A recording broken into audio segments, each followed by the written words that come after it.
Meron din, Major. Ang pag-inom-inom ng kardong ito, di ba't yun ang naging dahilan kaya nagkabukuhan? Bukas, fight scene kay Jess Lapid. Just lapid ka agad. Yun ang first movie ko. Si Marong Brother, John si Ares Torenas, Jess Lapid. Kinabukasan, shooting na. Gabi. Nagpaalam ang Jess Lapid. Mag-good time na babalik na lang. Bukas, magkita akong patayin na. SOS. Maghanap pa ng kapalit. Victor Robo. Yun ang kapaisit ko.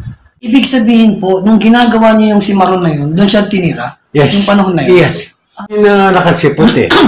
Pero nangako sa director, direct, mabalik ako.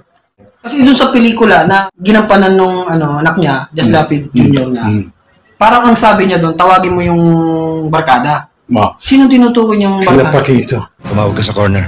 Papuntay mo kagad ang barkada rito. Sila Pakito. Parang rest back niya. Oh. Ay, wala rin. Hindi rin. Hayaan rin sa Big Four eh. Hindi niya.